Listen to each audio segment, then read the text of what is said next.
יש רגעים אתה לא יודע איפה לגבור את עצמך. אתה רוצה פשוט להיעלם מכאן, אבל יכול להיות נופל עמוק אל תוך מבוי סתום, אטום ממחשבות, אני לא חושב על כלום, חייב לקום. המוח שלי שוקע בתרדמת קדמת, זאת תעלומה אבל הלמת, אני לא פותר, נופל אל בור בקוטר 100 מטר, אני לא מוצא את היציאה ואז שומע את הטנדר בורח, מורח על עצמי ילטוש ומפחיד, מוצא לי בעד נטוש, הופך אותו לשמחה כי קריר אין לי מושג איך ענני, איך עננים שחורים למעלה, איך הנגיף הזה תקף אותי, אני לא מבין איך גמה בחור השלישי היה יווני כמו הגמה ודמה לקיר של האדם שהיה כאן לפניי. אני שבוי בין מחשבות, רוצה לשאול את נעליי, להאמין שהמקום בו אני עומד קדוש, ברוך הבא לגיהנום כדור בראש. אני לא מבין, אני לא מבין, אני לא מבין, כנראה שאני מת כבר מזמן.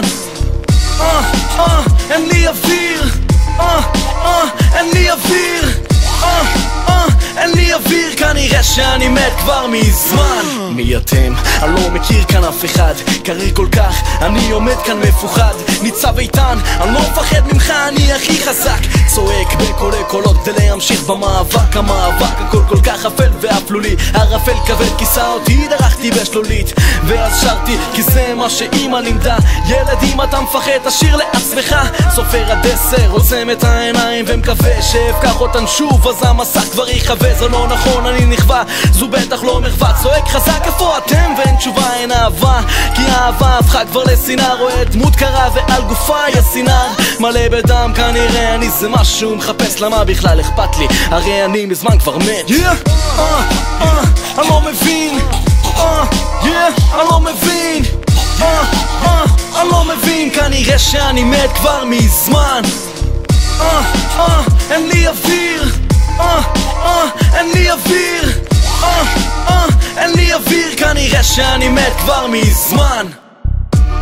חבל דק של אי שפיות מלופף סביב הצוואר שלי, אני במרחק של נגיעה מהמוות, כל טלפון שני מלחיץ אותי, השהות בתוך מסגרת קוברת אותי, אני כבר לא רוצה לחיות, המילה חיים מזמן כבר מתה עבורי, שום דבר כבר לא טוב כאן, כל מה שבא לי הוא פשוט לעצום את העיניים וכמו תריס ישן שפשוט לא ייפתחו, לחיות זה דבר שכבר מזמן לא מתחשק לי, שום דבר כבר לא יהיה כאן טוב, הדבר היחיד שעושה לי טוב הוא לישון, כי רק אז אני מרגיש כמו מת, הייתי מת למות בשקט שאף אחד לא ידע ואף אחד לא ירגיש, לקחת את כל הבעיות לקבר ולקבור אותם כמו בעבודה ישנה שעבדתי בה, היא הביאה לי כסף טוב אך לא הסבה לי נחת, והיום גם אין לי כסף וגם אין לי נחת, כנראה שנפלתי בין הכיסאות ושום דבר כבר לא יהיה טוב עבורי, אני כותב את זה במלא התלבטות, האם ככה נראה מכתב ההתאבדות?